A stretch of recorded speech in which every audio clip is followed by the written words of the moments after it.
ಹೀಗೆ ಸಿಎಂ ಸಿದ್ದರಾಮಯ್ಯ ಸದ್ಯಕ್ಕೆ ಬೀಸೋ ದೊಣ್ಣೆಯಿಂದ ತಪ್ಪಿಸಿಕೊಂಡಿದ್ದಾರೆ. ಇಡಿ ಇಕ್ಕಳದಿಂದ ಈಗ ಬಚಾವಾಗಿದ್ದಾರೆ. ಅದರ ಲೋಕಾಯುಕ್ತ ತನಿಖೆ ಜೊತೆಗೆ ಅವರು ಸಲ್ಲಿಸ್ತಾ ಇರುವಂತಹ ಒಂದು ಬಿ ರಿಪೋರ್ಟ್, ಅದರ ಬಗ್ಗೆ ಕೋರ್ಟ್ ಏನು ಡಿಸಿಷನ್ ತಗೊಳುತ್ತೆ ಅನ್ನುವಂಥದ್ದು ಇನ್ನೂ ಕೂಡ ಬಾಕಿ ಇದೆ. ಬಟ್ ಸದ್ಯಕ್ಕಂತೂ ಸಿಎಂ ಸಿದ್ದರಾಮಯ್ಯ ಸೇಫ್ ಅಂತ ಕಾಣಿಸ್ತಾ ಇದ್ದಾರೆ. ಇದೇ ವಿಚಾರವನ್ನ, ಇದೇ ಮಾತುಗಳನ್ನ ಎಸ್ ಪೊನ್ನಣ್ಣ ಅವರು ಕೂಡ ಮಾತಾಡಿದ್ರು. ನಮ್ಮ ಪ್ರತಿನಿಧಿ ಪ್ರಮೋದ್ ಅವ್ರ ಜೊತೆಗೆ ಎಕ್ಸ್ಕ್ಲೂಸಿವ್ ಆಗಿ ಮಾತಾಡಿದ್ದಾರೆ. ಇನ್ನೂ ಕೆಲವೊಂದಷ್ಟು ಅಂಶಗಳನ್ನ ಅವರು ಹೇಳಿದ್ದಾರೆ. ಏನು ಹೇಳ್ತಾರೆ ಬನ್ನಿ ನೋಡೋಣ. ಇಡಿ ಕೇಸ್ನಲ್ಲಿ ಲೋಕಾಯುಕ್ತ FIR ಆಗಿದ್ರೆ ಅಥವಾ ಲೋಕಾಯುಕ್ತದ FIR ಇದ್ದರೆ ಸಹಜವಾಗಿ ಇಡಿಗೆ ಅದನ್ನು ಕೇಸ್ ಅಟ್ರಾಕ್ಟ್ ಆಗುತ್ತೆ. ಅಲ್ಲಿ ಲೋಕಾಯುಕ್ತ ಬಿ ರಿಪೋರ್ಟ್ ಹಾಕಿರುವಂಥ ಹಿನ್ನೆಲೆಯಲ್ಲಿ ಅದು ಕೂಡ ನಿಮಗೊಂದು ಬಲ ಬಂದಿದೆ ಅನ್ಸುತ್ತೆ.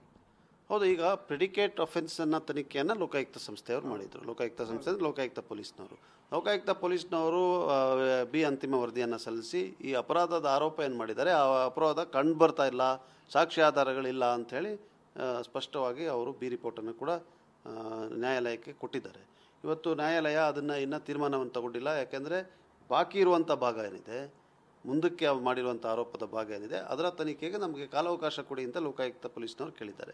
ಅದರಿಂದ ಎರಡು ಭಾಗವಾಗಿ ನಾನು ಮಾಡೋದಿಲ್ಲ, ಪೂರ್ಣವಾದಂಥ ನಿಮ್ಮ ತನಿಖೆ ವರದಿಯನ್ನು ಕೊಡಿ, ನಾನು ತೀರ್ಮಾನ ಮಾಡ್ತೀನಿ ಅಂತೇಳಿ ನ್ಯಾಯಮೂರ್ತಿಗಳು ಹೇಳಿದ್ದಾರೆ. ನ್ಯಾಯಾಲಯ ಇದೆ. ಅದರಿಂದ ಬಿ ಅಂತಿಮ ವರದಿ ಆಗಿದ ಮೇಲಿಂದ ಇವರು ಮತ್ತೆ ಇದನ್ನು ಸರ್ವೋಚ್ಚ ನ್ಯಾಯಾಲಯಕ್ಕೆ ತೊಗೊಂಡೋಗಿದ್ರಲ್ಲ, ಅದು ಕೂಡ ಒಂದು ಕಾರಣ ಮೊನ್ನೆ ತಿರಸ್ಕಾರ ಆಗಲಿಕ್ಕೆ. ಯಾಕಂದರೆ ಅಂತಿಮ ವರದಿ ಬಿ ರಿಪೋರ್ಟ್ ಆಗಿದೆ.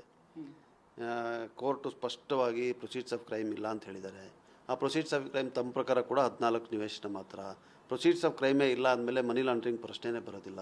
ಇದೆಲ್ಲ ಇದ್ರೂ ಬರೀ ನೀವು ರಾಜಕೀಯಕ್ಕೋಸ್ಕರ ಮೇಲ್ಮನವಿಯನ್ನು ಸಲ್ಲಿಸಿದ್ದೀರಿ ಅಂತ ಹೇಳುವಂಥ ಭಾಳ ತೀಕ್ಷ್ಣವಾಗಿ ನ್ಯಾಯಮೂರ್ತಿಗಳು ನ್ಯಾಯಾಲಯ ಹೇಳಿದರು. ಸರ್, ಇದ್ರ ಜೊತೆಗೆ ಈಗ ಹೈಕೋರ್ಟ್ನಲ್ಲೂ ಕೂಡ ಇಡಿ ವಾದ ಏನಿತ್ತು ಅಂದರೆ, ಈಗಾಗಲೇ ನೀವು ಸ್ಟೇ ಕೇಳಿದಾಗ, ಅಂದರೆ FIR ಇರ್ಬೋದು, ನೋಟಿಸ್ ಇರ್ಬೋದು, ಅಂದರೆ ಇಡಿಯ FIR ಇರ್ಬೋದು ಅಥವಾ ನೋಟಿಸ್ ಇರ್ಬೋದು, ಅದಕ್ಕೆ ಸ್ಟೇ ಕೇಳಿದಂಥ ಸಂದರ್ಭದಲ್ಲಿ ಅವ್ರು ಮಾಡಿರುವಂಥ ಅಬ್ಸರ್ವೇಷನ್, ನಾವು ಸ್ಟೇ ಕೊಡೋದಕ್ಕಾಗಲ್ಲ, ಬಟ್ ಇಡಿ ತನಿಖೆಯನ್ನು ಮುಂದುವರಿಸಬಹುದು, ತನಿಖೆ ಮಾಡ್ಬೋದು ಅನ್ನುವಂಥ ಸೂಚನೆ ಕೊಟ್ಟಿದೆ.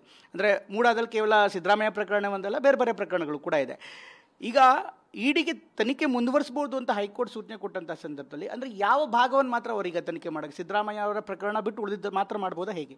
ನೋಡಿ, ಅದು ನಟೇಶ್ ಅವರ ಕೇಸಲ್ಲಿ ತಾವು ಹೇಳ್ತಾ ಇದ್ದೀರಿ. ಅಂದರೆ ಮೂಡ ಅವರ ಕಮಿಷನರ್ ಆಗಿದ್ದಂಥ ನಟೇಶ್ ತನಗೆ ಮಾಡಿದಂಥ ನೋಟಿಸನ್ನು ಕೂಡ ಪ್ರಶ್ನೆ ಮಾಡಿದರು ಉಚ್ಚ ನ್ಯಾಯಾಲಯದಲ್ಲಿ. ಉಚ್ಚ ನ್ಯಾಯಾಲಯ ಆ ನೋಟಿಸನ್ನು ಕೂಡ ರದ್ದುಪಡಿಸಿ ನೀವು ಇಡಿ ಅವ್ರ ಮೇಲೆ ಕ್ರಮ ಜರುಗಿಸಿ ಅಂತ ಆದೇಶ ಮಾಡಿದರು. ಬಹುಶಃ ತಾವು ಗಮನಿಸಿದರೆ ಏನೋ ಗೊತ್ತಿಲ್ಲ, ನಿಮಗೆ ಕ್ರಮ ಜರುಗಿಸ್ಲಿಕ್ಕೆ ಕೂಡ ನಾನು ಅನುಮತಿಯನ್ನು ಕೊಡ್ತೀನಿ ಅವ್ರ ಮೇಲೆ ಅಂಥೇಳಿ ಅವಕಾಶವನ್ನು ಕೂಡ ಕೊಟ್ಟಿದ್ದಾರೆ ಯಾರು ನ್ಯಾಯಮೂರ್ತಿಗಳು.